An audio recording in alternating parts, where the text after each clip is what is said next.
বিন্যাস বা পারমুটেশন। এই বিন্যাসের ফার্স্ট পার্ট আজকে আমরা পড়ব। তাহলে প্রথমে জেনে নেওয়া যাক বিন্যাস বলতে কি বোঝায়। বিন্যাস হচ্ছে কতগুলো নির্দিষ্ট জিনিস বা বস্তু হতে কয়েকটি বা সব কয়টিকে প্রত্যেকবার নিয়ে যত প্রকারে সাজানো যায় তাদের প্রত্যেকটিকে এক একটি বিন্যাস বলে। মোট যত রকমের সাজানো যায় তাকে মোট বিন্যাস সংখ্যা বলা হয়। তার মানে আমরা বলতে পারি বিন্যাস মানে হচ্ছে বিন্যস্ত করা বা সাজানো। একটা উদাহরণ দেওয়া যাক। মনে করা যাক তোমাকে কেউ 3টি গিফট দিল। এখন তোমাকে বলা হলো বক্স 3টিকে কত প্রকার সাজানো যায় বা বিন্যাস করা যায়। তাহলে তুমি কি করবে? মনে করো তুমি বিন্যাসের ম্যাথ কিভাবে করতে হয় সেটা জানো না, তাহলে নর্মাল ভাবে তুমি সাজাবে। প্রথমে আমরা কি করব, দেখবো যে এখানে কয় রকমের সাজানো আছে, ওইটা নিজে একটা সাজানো সংখ্যা, তাহলে আমি 1 নম্বরে তাকে রাখলাম। 2 নম্বরে আমি লালটাকে তার জায়গায় ঠিক রাখলাম, সাদাটাকে নিলাম, তারপর সবুজটা নিলাম। 3 নম্বর কি করলাম, সবুজটাকে নিলাম, তারপর লালটাকে নিলাম, তারপর সাদাটাকে নিলাম। ঠিক একই রকম ভাবে আমি 4 নাম্বার সাজালাম, সবুজ সাদা লাল, তারপর সাদা সবুজ লাল, এভাবে 6 নম্বরও ঠিক একইভাবে সাদা লাল সবুজ, এই প্রকারে। খেয়াল করো আর কোনোভাবে কিন্তু এটাকে সাজানো যাচ্ছে না, এই 6 রকমের ভাবেই হচ্ছে। এখন তোমাকে যদি আমি এই বক্স না দিয়ে, 3টা মাত্র বক্স না দিয়ে আরো অনেকগুলো জিনিস ধরিয়ে দিয়ে বলি যে এটাকে কত রকমের সাজানো যায় বলো তো, তখন কিন্তু তুমি এই সিস্টেমে যদি সাজিয়ে বলতে যাও যে কত রকমের সাজানো যায়, বিড়ম্বনার শেষ হবে না। যাই হোক, আজকে আমরা বিন্যাসের অঙ্কগুলো করব। তোমাদের কোর্সে বিন্যাসে যেই ধরনের অঙ্ক আছে সবগুলো আমরা শিখব। আর তাহলে শুরুতে জেনে নেওয়া যাক যে বিন্যাসের প্রতীক কি। এটাকে আমরা NPR দিয়ে প্রকাশ করে থাকি। এখানে পি হচ্ছে পারমুটেশনের যে ফার্স্ট অক্ষরটি অর্থাৎ পি, সেটা এখানে আমরা পি এইটা ইউজ করেছি। আর এন হচ্ছে প্রিফিক্স বা উপসর্গ, আর এখানে আর হচ্ছে সাফিক্স বা অনুসর্গ। আমি স্লাইডের আকারে আর কিছুই পড়াবো না, জাস্ট এই পর্যন্ত স্লাইডে পড়িয়েছি। বাকি যেসব জিনিস পড়ানো আছে বাকিটা তোমাদের আমি হাতে কলমে শিখাবো। আমার মনে হয় ম্যাথ শেখানোর জন্য হাতে কলমের থেকে বেস্ট কিছুই হতে পারে না। তাহলে আর দেরি না করে শুরু করা যাক। বিন্যাসের অঙ্কগুলো ঠিক কিভাবে করবে আর কেমন ধরনের অঙ্ক আসবে একটু জেনে নেওয়া যাক। আমরা শুরুতেই জেনে নিব NPR বলতে আমরা কি বোঝাচ্ছি, অর্থাৎ NPR এর সূত্রটা আমরা শুরুতেই শিখে নিব। NPR ইকুয়াল টু হচ্ছে factorial n divided factorial n minus r। এটা একটা সূত্র। পারমুটেশনের সূত্র হচ্ছে NPR equal to factorial n divided factorial n minus r। অনেকের জন্য এই ফ্যাক্টোরিয়াল টার্মটা নতুন হতে পারে, আমরা একটু পরে জেনে নিব ফ্যাক্টোরিয়াল কি। তার আগে আমরা একটু সূত্রের প্রয়োগটা দেখে নিই। ধরে নাও তোমার n এর পরিবর্তে আছে 4p3, ঠিক আছে? n এর জায়গায় 4 আছে, r এর জায়গায় 3 আছে। তাহলে এটাকে আমরা কিভাবে লিখবো? আমরা প্রথমেই যেটা উপরে আছে সেটাকে ফ্যাক্টোরিয়াল আকারে উপরে লিখবো, অর্থাৎ লবের মধ্যে লিখবো। ডিভাইডেড, দেখবো এই 4 এর থেকে কত নিচে যেটা আছে সেটা বিয়োগ করব। ফ্যাক্টোরিয়াল তার মানে কি 4 মাইনাস 3, 4 মাইনাস 3। আমরা এইভাবে ফ্যাক্টোরিয়াল অঙ্কগুলো ভাঙিয়ে থাকবো। এখন তোমাদেরকে যদি একটা ভাঙাতে বলি তাহলে তোমরা কিভাবে ভাঙাবে দেখো তো। মনে করো তোমাদেরকে দিলাম 3p2 ইকুয়াল টু কত, তোমরা এই সূত্রটা কিভাবে প্রয়োগ করবে সেটা নিজেরা করে নিবে। যদি পেরে থাকো আমাকে অবশ্যই কমেন্ট বক্সে জানিয়ে দিবে। এখন আমরা একটু জেনে নিব যে এই NPR, এই যে আমি এখানে equal to factorial n minus r এগুলো দিলাম, এই যে ফ্যাক্টোরিয়াল n এবং ফ্যাক্টোরিয়াল n মাইনাস r, এই অঙ্কগুলো আমরা ঠিক কিভাবে ভাঙাবো, অর্থাৎ ফ্যাক্টোরিয়াল এই জিনিসটা অ্যাকচুয়ালি কি, এটাকে আমরা কি বলে থাকবো? ফ্যাক্টোরিয়াল। দেখতে অনেকটা এল এর মতো, তাই না? এই ফ্যাক্টোরিয়ালকে এইভাবে না লিখে এই চিহ্ন দিয়েও প্রকাশ করতে পারো, অর্থাৎ আমরা এক্সক্লেমেটরি সেন্টেন্সের মধ্যে চিহ্নটা ইউজ করি না, ওই চিহ্নটা দিয়ে ইউজ করতে পারো। এখন ধরে নাও তোমার আছে ফ্যাক্টোরিয়াল n, তুমি এটাকে কি এভাবেও লিখতে পারো অথবা কি এইভাবেও লিখতে পারো, তাই না? দুইটাই সেম কথা। এখন ফ্যাক্টোরিয়াল কিভাবে আমরা ভাঙাবো দেখো। ফ্যাক্টোরিয়াল n কে যদি আমি ভাঙাতে যাই তাহলে আমি প্রথম কি করব, যেটা আছে সেটাকে নেব, অর্থাৎ n আছে আমি n কে নিলাম, তারপর গুণ আকারে এই যা আছে তার থেকে এক এক করে কমাতে থাকবো, অর্থাৎ ফার্স্টে n নিলাম, তারপর এক করে কমবে এবং সেটা গুণ আকারে বসবে। দেখো এক করে কমিয়ে কত হয়েছে n-1। আবার কি করব, গুণ চিহ্ন দিয়ে আরো এক কমাবো, কোত্থেকে? এই যে এখান থেকে। তাহলে কত হবে n-2, আরো এক কমাবো, কত হবে তাহলে n-3। এখন আমি তো এক এক করে কমিয়ে যাচ্ছি, কত হচ্ছে, কত পর্যন্ত কমাবো? এটা আমি কমাবো হচ্ছে একদম 1 পর্যন্ত, আমাদের সর্বনিম্ন যে সংখ্যা অর্থাৎ 1 পর্যন্ত কমাবো। তাহলে বলো তো তার 1 এর আগের সংখ্যাটা কত আছে? যেহেতু এক এক করে কমছে তার মানে তার আগেরটা অবশ্যই এক বেশি, তার মানে এখানে 2 আছে, তাই না? তার আগেরটা কত? 3। ইয়েস, এভাবে করে আমাদের সংখ্যাটা যাচ্ছে, অর্থাৎ আমাদের এখানে সর্বনিম্ন 1 পর্যন্ত যাব।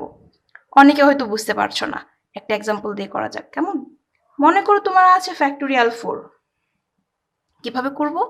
প্রথমে আমি 4 নিব, গুণ চিহ্ন দিব, দিয়ে কি করব 4 এর থেকে 1 কমাবো, অর্থাৎ 4 - 1 কত হয়? 3।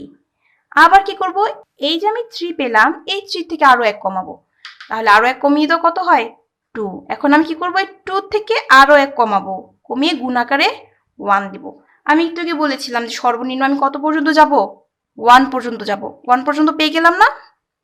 হ্যাঁ, তার মানে আমার এ পর্যন্তই শেষ। এখন যদি আমি প্রত্যেকটা গুণ করে দিই তাহলে কি ফ্যাক্টোরিয়াল 4 এর মান পেয়ে যাব, কত হয়? 24, তাই না? দেখো তো তোমরা নিজের একটা পারো কিনা। মনে করো তোমাদেরকে দিলাম ফ্যাক্টোরিয়াল 5 এর মান বের করার জন্য, পারবে? যারা পেরেছো তাদেরকে ভেরি গুড, যারা পারোনি তাদেরকে আমি করে দিচ্ছি। কি, প্রথমে আমি 5 দিব, গুণ 1 করে কমাবো, তাহলে কত হয়? 4। এই 4 থেকে আরো 1 কমাবো, 3। 3 থেকে আরো 1 কমাবো, তারপর আরো 1 কমাবো, সর্বনিম্ন 1 পর্যন্ত। এই হচ্ছে আমাদের ফ্যাক্টোরিয়াল। এখন তাহলে কয়েকটা অঙ্ক করা যাক। ফ্যাক্টোরিয়াল অঙ্কগুলো আমরা কিভাবে করব? মনে করো আমার এই একটা অঙ্ক আসলো যার মান হচ্ছে 6p3। তার মানে আমি ফার্স্টে কি দেবো? ফ্যাক্টোরিয়াল 6 ডিভাইডেড কি ফ্যাক্টোরিয়াল 6 - 3। আমরা সূত্রটা প্রয়োগ করছি, তাই না? 6 - 3, তাহলে কত হয় বলো তো?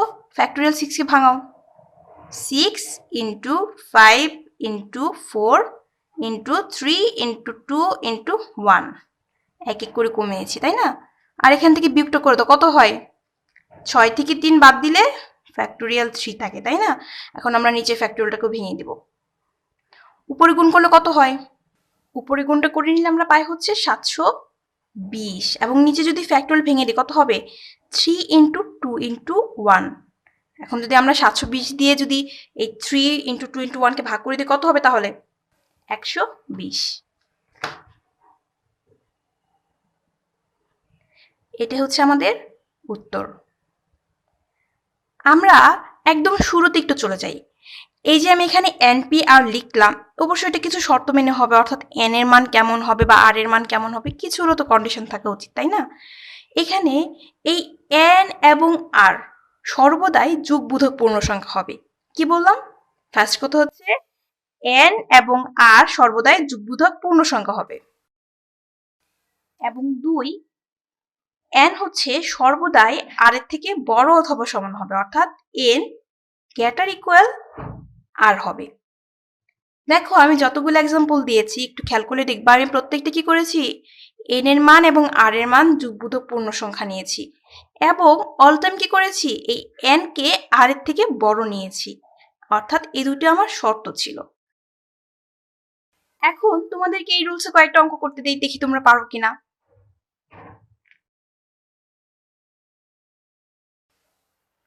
তোমাদের প্র্যাকটিসের জন্য আমি একটা ম্যাথ দিচ্ছি, দেখো তোমরা পারো কিনা। 10p4 ইকুয়াল টু কত, এটা তোমরা চেষ্টা করবে। যদি বের করতে পারো অবশ্যই কমেন্ট বক্সে জানিয়ে দিবে। যারা পারোনি তাদের জন্য আমি করে দিচ্ছি। দেখো আমি যদি 10p4 এটাকে সূত্রের সাহায্যে করতে চাই তাহলে কি হবে? ফার্স্টে ফ্যাক্টোরিয়াল 10 ডিভাইডেড এই 10 - 4, তাই না? ফ্যাক্টোরিয়াল দিব, দিয়ে কি করব? 10 থেকে 4 বাদ দিব, 10 - 4। এখন আমি একটু বিয়োগটা করে নিই, কত হবে তাহলে? ফ্যাক্টোরিয়াল 10 ডিভাইডেড ফ্যাক্টোরিয়াল কত? 10 - 4 মানে কি? 6, তাই না? তাহলে কত হয় দেখো তো? ফ্যাক্টোরিয়াল 10 এর মান বের করবো এবং কি ফ্যাক্টোরিয়াল 6 এর মান বের করব। ফ্যাক্টোরিয়াল 10 এর মান যদি তোমরা বের করো ওইভাবে, অর্থাৎ 10 × 9 × 8 × 7 × 6 × 5 × 4 × 3 × 2 × 1। আমি আবার 6 কে ভাঙিয়ে নিচ্ছি, তাহলে কত হয়? 6 × এক এক করে কমতে থাকবে, তাই না? 4 × 3 × 2 × 1, কমতে কমতে একদম 1 পর্যন্ত গেলাম, তাই তো? এখন আমি জাস্ট ক্যালকুলেশন করে গুণ করে মানটা বসিয়ে দিব। আমি উপরেগুলো যদি গুণ করি আমি পাবো হচ্ছে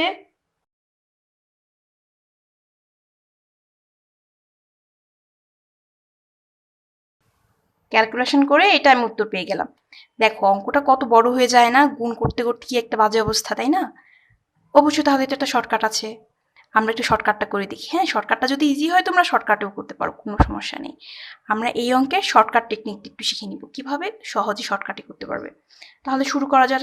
এটা যেহেতু বড় হয়েছে এটা দিয়ে শর্টকাটটা শিখে নেই।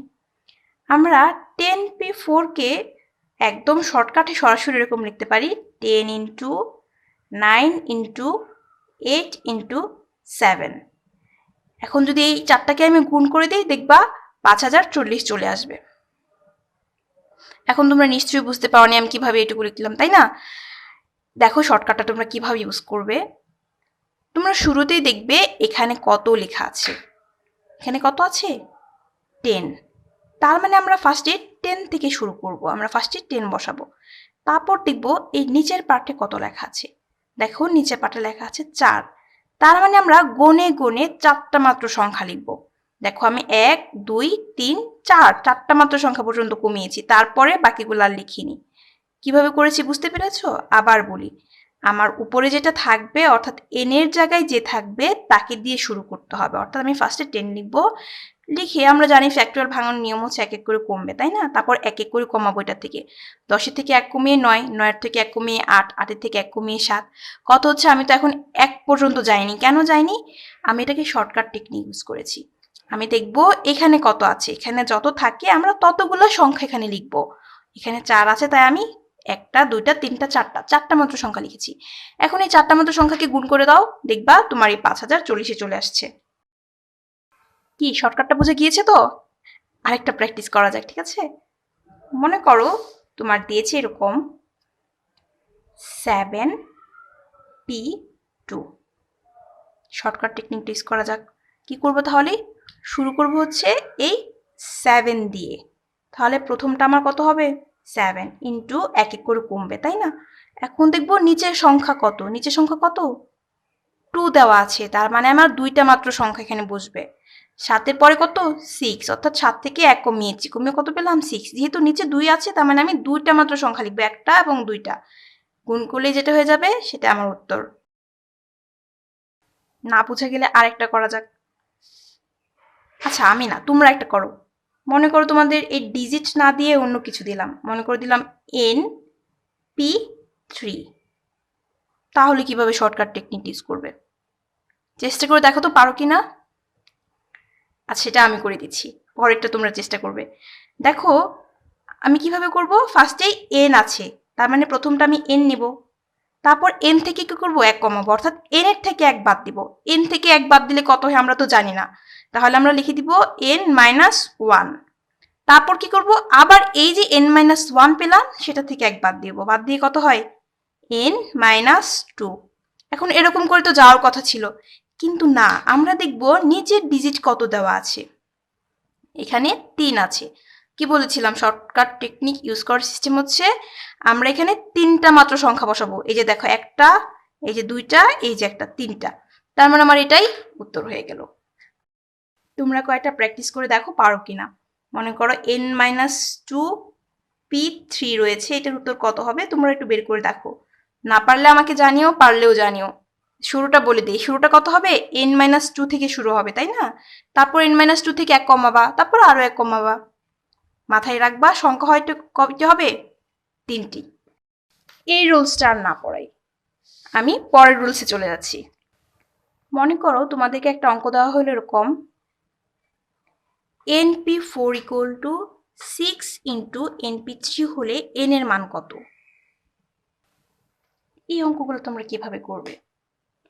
তাহলে আমরা শুরুতে লিখে নিব দেওয়া আছে, আমাদের যেটা দেওয়া আছে সেটা আগে লিখে নিই। কত দেওয়া আছে? np4 = 6 into np3।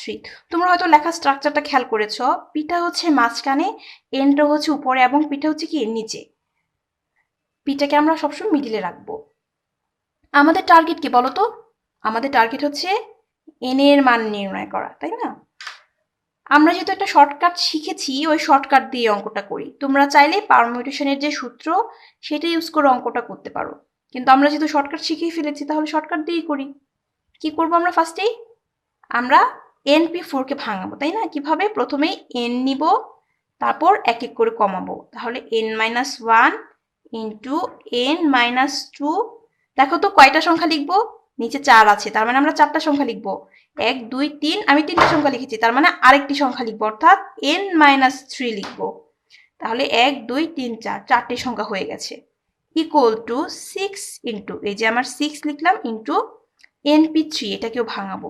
তাহলে শুরু কি করব? n দিব, NP3 এটাকে ভাঙাচ্ছি, তাহলে শুরুটা n দিয়ে, তারপরটা কি এক কমবে, অর্থাৎ n-1, তারপরটা আরো এক কমবে n-2। কত পর্যন্ত যাব বলো তো? আমার এখানে 3 আছে, তার মানে 3টা মাত্র সংখ্যা লিখব। 1 2 3, 3টা সংখ্যা তো লেখা হয়ে গেছে, তার মানে এ পর্যন্তই শেষ। এখন আমরা বাকি ক্যালকুলেশনগুলো করে নেব। যেহেতু আমাদের টার্গেট n এর মান বের করা, আমরা এই n এর সবগুলা টার্মকে এক পাশে নিয়ে আসি। তাহলে এটা তো গুণ আকারে আছে, তাহলে যদি আমি এ পাশে আনতে চাই কি হবে? এই অংশের সাথে ভাগ আকারে বসবে, তাই না? তাহলে আমি লিখে নিচ্ছি n into n-1 into n-2 into n-3 divided কি এই যে এই অংশটা, তাই না? আমরা n এর প্রত্যেকটা পার্টকে একসাথে নিয়ে আসছি, n into n-1 into n-2 equal to, আমি শুধু এই ডিজিটটাকে একসাথে আলাদা করে রাখছি, ডিজিট এখানে ছিল এখানেই থাকলো, এটাকে আর কিছু করলাম না। এখন আমরা একটু ক্যালকুলেশন করে নিই। দেখো এখানে n আছে আর এটার উপরও n আছে, ভাগ করে দিলে বাদ হয়ে যাচ্ছে, তাই না? n-1টাও কাটা চলে যাচ্ছে, আবার n-2টাও বাদ হয়ে যাচ্ছে। আছে কত? n-3 আছে এই পাশে, তার মানে আমার উপরে জাস্ট থাকলো n-3 ইকুয়াল টু কত আছে? 6। দেখো n এর মানটা বের হয়ে গেল কত ইজিলি, তার মানে n ইকুয়াল টু কত? 6 প্লাস 3। প্লাস কিভাবে হলো? এই -3টাকে আমরা এ পাশে নিয়ে গেলাম, তাহলে প্লাস হয়ে গেল। কত হয়ে গেল? 9, যেটা আমাদের উত্তর। n এর মান বের করার টার্গেট ছিল না? পেয়ে গিয়েছি না? ওকে, তোমরা কি করতে পারবে এই ধরনের একটা অঙ্ক? যদি পারো তাহলে এই অঙ্কটা ট্রাই করে দেখো পারো কিনা। n-1 এর মান নির্ণয় করো। খেয়াল করো, আমি কিন্তু n এর মান নির্ণয় করতে দেইনি, শুধুমাত্র n-1 এর মান নির্ণয় করতে দিয়েছি, অর্থাৎ ছোট একটা অঙ্ক করতে দিয়েছি। তাহলে একটা বড় অঙ্ক করতে দেওয়া যাক তোমাদেরকে। তোমরা এই অঙ্কটা প্র্যাকটিস করবা। NP4 equal to 14 into n-2 P3 হলে n এর মান কত? আরো কয়েকটা অঙ্ক দিয়ে দেওয়া যাক প্র্যাকটিসের জন্য, তাই না?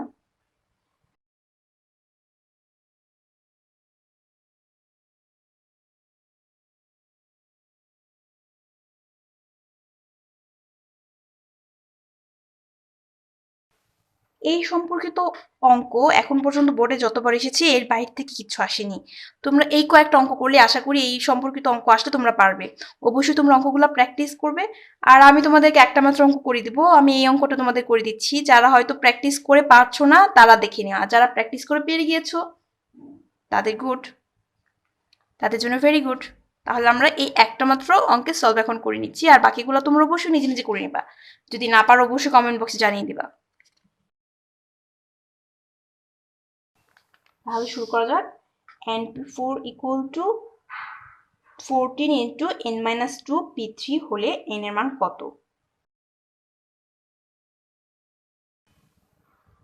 তাহলে কত কি দেওয়া আছে সেটা আমরা লিখে নিই। দেওয়া আছে, আমি একটু শর্টকাটে লিখে নিলাম, NP4 equal to 14 into n-2 P3। Target কি বলতো? n এর মান বের করা। সবসময় টার্গেটটা মাথায় রাখবে যে আমাদের কি করতে হবে অ্যাকচুয়ালি, তাই না? এই অঙ্কটা কিন্তু সূত্রে, আমি যতগুলা অঙ্ক করিয়েছি প্রত্যেকটা তোমরা সূত্রের সাহায্য করতে পারো, অথবা যে শর্টকাট সিস্টেমটা শিখিয়েছি ওইটার মাধ্যমে করতে পারো, যার কাছে যেটা ভালো লাগে। তোমরা যারা সূত্রের মাধ্যমে করতে চাও তাদেরকে আমি একটা সূত্রের মাধ্যমে করে দেখাবো। ফার্স্ট অঙ্কটাই সূত্রের সাহায্যে কিভাবে করতে হয় ওটা করে শিখিয়ে দিব। তাহলে আমি প্রথমে NP4 কে ভেঙে নিচ্ছি। তাহলে কি হবে? শর্টকাট অনুযায়ী ফার্স্টে আমি n লিখবো, তারপর কি করবো? n থেকে 1 কমাবো, তার মানে n-1, তারপর আরো 1 কমাবো n-2। কয়টা লিখবো আমরা? 4টা, 1টা 2টা 3টা হলো, তাই না? তার মানে n-3 পর্যন্ত যাব, ইকুয়াল টু 14 ইন্টু, দেখো n-2 P3 আছে, তার মানে আমরা শুরু করব কত থেকে বলো তো? এই n-2 দিয়ে আমরা শুরু করব। তাহলে আমরা শুরু করছি n-2, এটা দিয়ে শুরু করছি। তারপর কি হবে, এটা থেকে 1 কমবে, 1 কমলে কত হবে, -2 আছে, তাহলে -3 হয়ে যাবে। আরও 1 কমবে, কত হয়ে যাবে, n-4 হয়ে যাবে, তাই না? কয়টা সংখ্যা হবে, নিচে আছে 3, তার মানে 1 2 3, 3টা সংখ্যা হবার কথা, আমরা 3টা সংখ্যা অলরেডি লিখে নিয়েছি। দেখো যারা ভাবছো যে 1 কমাচ্ছি তাহলে -3 -4 এরকম হচ্ছে কেন, তাদেরকে আমি একটা জিনিস বলে দেই। মনে করো তোমার ছিল কত, n-2, এটা থেকে কি করেছো, 1 বাদ দিয়েছো, তাহলে কত হবে, n-2 -1, তাহলে কত হচ্ছে, n-3 হচ্ছে, তাই না? এই যে দেখো আমার n-3। আবার কি করব, এই n-3 থেকে 1 বাদ দিব, তাহলে n-3 -1, তাহলে কত হয়, n-4, এই যে দেখো n-4, আমি এইভাবে বিয়োগটা করেছি। ঠিক আগের মতো কি করব, এই nটাকে এই পাশে নিয়ে আসবো, জাস্ট সংখ্যাটাকে আলাদা রাখবো।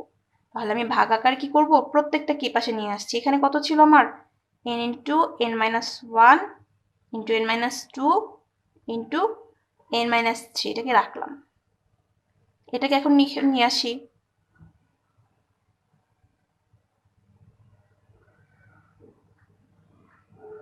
তাহলে আমার এই পাশে থাকলো কত, শুধু 14। এখন আমি কি করব, কাটাকাটি করে দেখবো আমার কত থাকে। দেখো তো n-2 n-2 বাদ চলে যাচ্ছে, n-3 n-3টাও বাদ চলে যাচ্ছে, তাহলে আমার আছে কত, এখানে আছে কত, n ইন্টু n-1, লিখে দিই n ইন্টু n-1, আর হরের অংশে আছে কত, n-4, এটুকু একটু ছিল, তাই না? ইকুয়াল টু এখানে আছে কত, 14। এখন আমরা আর গুণন করে নিব। দেখো n ইন্টু n-1, আর এখানে আর গুণন করলে কত হচ্ছে, 1 এর সাথে গুণ হচ্ছে, তাই না? আমরা জানি কিছু না থাকলে নিচে একটা 1 থাকে, তাহলে আমরা পাচ্ছি n into n-1 equal to কত, আর গুণন, তাহলে 14 ইন্টু n-4 গুণ করে নাও, n ইন্টু n হচ্ছে n স্কোয়ার মাইনাস n, তাহলে কত হয় পাশে, 14n মাইনাস 14 সাথে 4 গুণ করো, কত হচ্ছে, 56।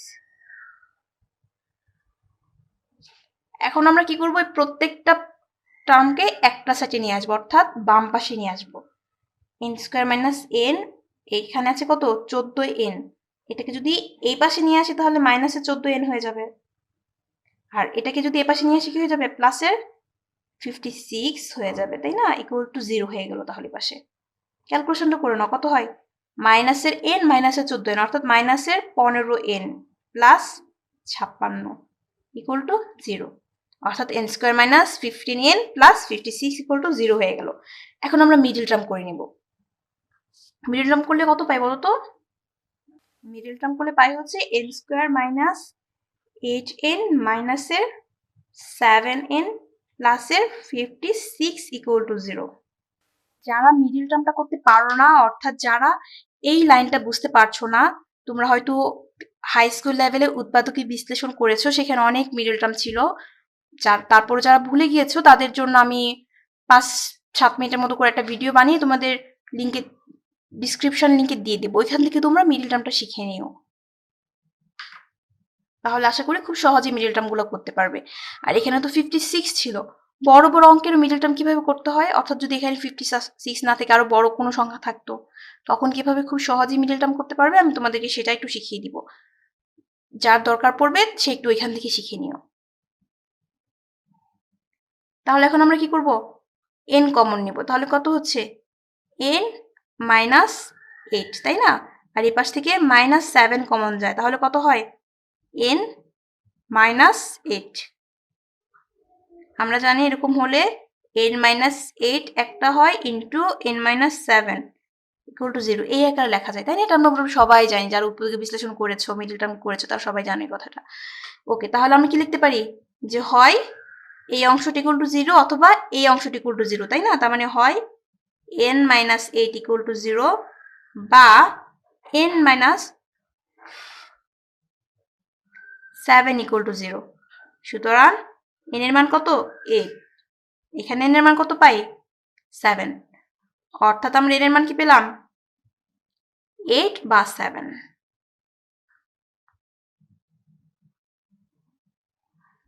এটা আমাদের কি উত্তর। আজকে এ পর্যন্তই। বিন্যাসের আরো অনেকগুলো রোলস রয়েছে। আমি বিন্যাসের পার্টটাকে ৩ টা ভাগে ভাগ করেছি। অর্থাৎ ৩ টা মাত্র রোলস পড়লেই তোমাদের বিন্যাস ইনশাআল্লাহ একদম কমপ্লিট হয়ে যাবে। অর্থাৎ তোমাদের পলিটেকনিকের সিলেবাসে যে কয়টা ম্যাথ আসে আশা করি সবগুলাই তোমাদের কমন আসবে ইনশাআল্লাহ। নেক্সট ক্লাসে আমি বাকি রুলসগুলো পড়াবো।